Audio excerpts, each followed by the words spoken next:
Thailand's Prime Minister Prayut Chan-o-cha has temporarily stepped aside as the country's leader, but remains its defense minister, according to a government spokesman.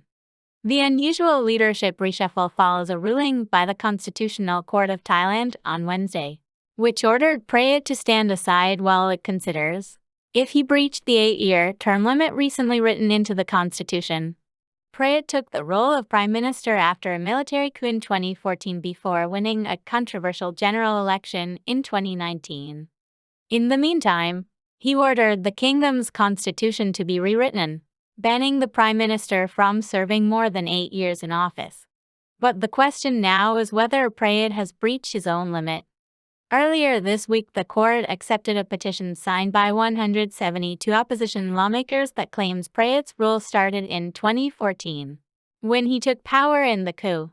The court will also likely consider if his term officially began in 2017, when the constitution was rewritten, or even 2019, after the election.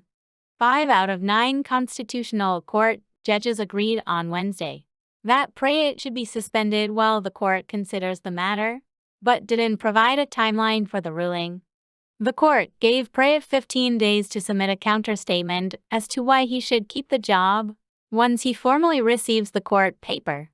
In a statement, Prayut's office said he respects the court's decision. The order will not affect the administration of the nation, work carried out by civil servants or the government's ongoing policies. The statement said.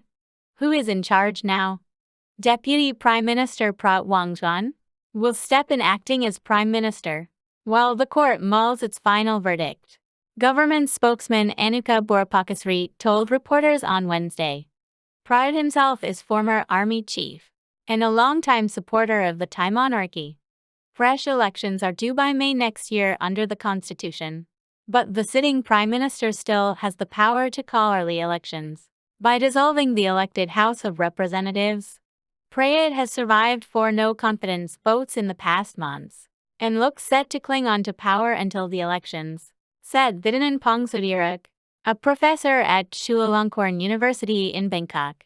But critics say it is time for him to go. There have been some economic mismanagement. Politics is still polarized since over the past 8 years, since he's been prime minister, or since he's been called as the prime minister. Thailand has not done well, Thitinan said.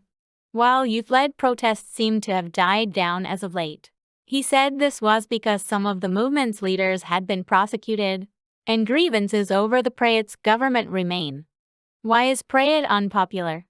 Prayut's rule as a military coup leader turned prime minister has been marred with growing authoritarianism and widening inequality.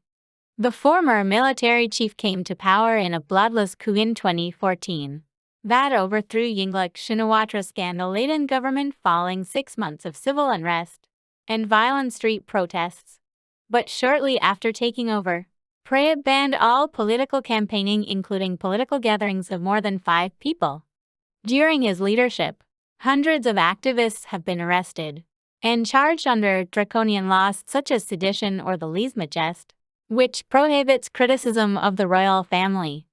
In 2020, young people across the country defied threats from the military-backed government to take to the streets and call for Prayut's resignation. The mass protests stemmed from failed promises to restore democracy and what activists say is a repression of civil rights and freedoms. The military government's mismanagement in handling of the coronavirus pandemic and economy, nepotism and lack of transparency and accountability also amplified calls for Prayut to step down. Dissatisfaction over the military government and the kingdom's monarchy continued well into 2021. King Maha Vajiralongkorn, who assumed the throne in 2016 and was crowned in May 2019, is believed to spend much of his time overseas and has been largely absent from public life in Thailand as the country grappled with the coronavirus pandemic. Since becoming king, billions of dollars worth of assets held by the Thai crown have been transferred to Vajiralongkorn, asserting his control of royal finances and vastly increasing his personal wealth, which drew ire among the public who are required to revere the monarchy.